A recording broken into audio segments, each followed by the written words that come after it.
3 years. That's right, 3 years ago this week is when we launched weekly services at Antioch Georgetown. I didn't even have 3 kids at that point. I just had 1. There's been a lot that's gone on in the past 3 years. But before we keep going, tell me, how long have you attended your current church? Let me know in the comments below. It is super helpful for me to know kind of who you are, and I get to know that through communication down on the bottom, because if you don't say anything, I don't know who's watching. So let me know in the comments below. It also helps YouTube know this is a video it should promote. So 3 years ago, we began this wonderful journey. Let me tell you, it's been fantastic. I won't sugarcoat it. There have been some down times. There have been some heartbreaking moments. But let me tell you, God is working through our church, and we cannot be more excited. Now, when I thought about making this video, I was like, what do I even talk about on the 3rd birthday of our church? And there's a lot I could have talked about. I could have talked about how God has met so many needs, how God has been so faithful, how God has brought people in, and people have come to Christ, and just so many things. But what I want to do is I want to concentrate on probably my first story that I started telling from Antioch Georgetown. It was back when we first moved to Georgetown. I had not been here for more than a week. We still had plenty of boxes all around our house that had not been unpacked. And the church that we came from that sent us to plant, their student ministry came down to help us pass out door hangers. And let me tell you, it was so cool to see all those students that I had invested so much time in and that I was already missing come to see us and to help this new church plant. And I was teamed up with 2 guys, and we were walking around, not just in some random neighborhood. We were doing door hangers in the neighborhood I lived in. And so it was me, 2 other guys, and just fun fact, we were doing what guys do, talking about weird stuff. So us 3, we were talking about superhero origins and how so many superheroes are orphans, and we were discussing why do we think that is the case. So that doesn't have anything to do with the story. That's just a detail I wanted to give you. So we were walking down a street, we were passing out door hangers, and somebody came out of their house, a few houses down. We were heading their direction, and I was kind of like, okay, they're probably going to be upset, that we're like doing door hangers. They're probably like, you shouldn't be soliciting in my neighborhood. I could just like hear it in my head. And so as we were walking towards them, I said, okay, look, you take this house, you take this house. I'm going to take the house where the lady has left her front door and is sitting in her car. I think she's waiting for it. She's probably going to give it to me. I'll take it. So I walk up, and as I walk up, the window rolls down. And again, I'm like, okay, this lady is about to give it to me. Okay, Karen is about to come out. But that's not what happened. She rolled down the window and she said, I saw your red shirt and wanted to see what it said. And then I saw Antioch. And I was like, yeah.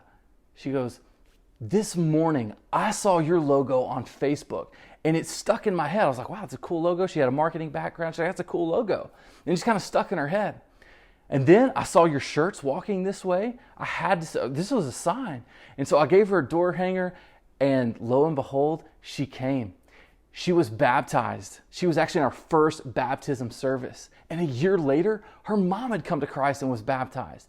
It was a fantastic moment and a cool story. She's a faithful person in our church, and I just can't even imagine doing ministry without this family. Well, let me tell you, there are so many stories like that God has brought just the right people at just the right time, and so much cool stuff has happened.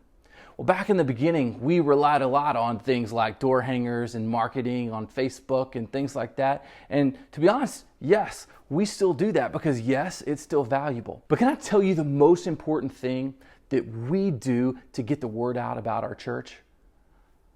Nothing. People who attend our church take ownership and they tell other people. It's one thing for people like me who are professional Christians, okay, who are pastors. Like, we're supposed to be about the church. It's kind of like if you own your business, you're supposed to be pro your business. You're supposed to give it 5-star reviews, okay?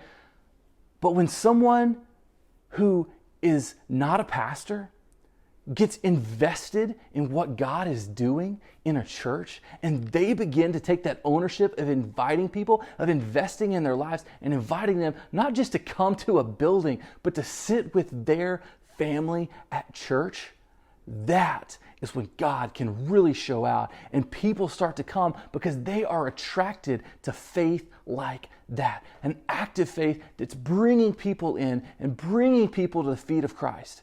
Let me tell you, that is our number one way that people find our church. Again, yeah, we do all that marketing stuff, but it's people inviting people. That is how it goes down. And every single week, we have new people who come because someone had a personal invitation given to them to not just come, but to sit with their family. I don't know what church you go to. I don't know how your church is. Maybe your church isn't even meeting right now in person. But let me tell you, if you want your church to grow, if you want your church to thrive, if you long to see God work in your church, don't put it off on the pastors. Don't put it off on the staff. Take that ownership and invite people. Invest in people's life. And don't just invite them to come to a building to join a service. Invite them to sit with you and your family. Make it personal. That's when God works. That's when God shows out. And that's how a momentum is gained in a church. We're enjoying the blessings of God right now. I think it was Rick Warren said this like a decade and a half ago, maybe more now. He said, look, God is a lot like surfing. He sends waves and you just need to know how to surf them. Surfers don't create the waves. They just see the waves and surf the waves that are served up to them. That's what we're doing at Antioch Georgetown. We're saying, God, where are you working? And we want to join you there. And where God is working is through people taking it personal and inviting other people. So let me just ask you flat out, are you doing your part to connect people to Christ? Are you inviting them to sit with you at church? I challenge you to do it, because if you long to see God work, let it start by letting Him work through you. Hey, I hope you were encouraged by this video. Man, it's an encouraging time to be here. God is working. Yeah, it seems like the whole world is crumbling down around us, but let me tell you, God is still working. He's still saving people and He's still building His church. He said the gates of hell will not overcome it. So keep the faith. Remember, God is still working. So if you were encouraged by this video, go ahead, give it a like. Go ahead and share it. Okay, share it on Facebook. Maybe text it to some friends. Do whatever it is that you do to share something, because we want to get the word out about how we can be faithful to the work that God has called us to do. And be sure to subscribe, because there'll be a new video coming out on Thursday. You don't want to miss it. So we'll see you next time. Grace and peace.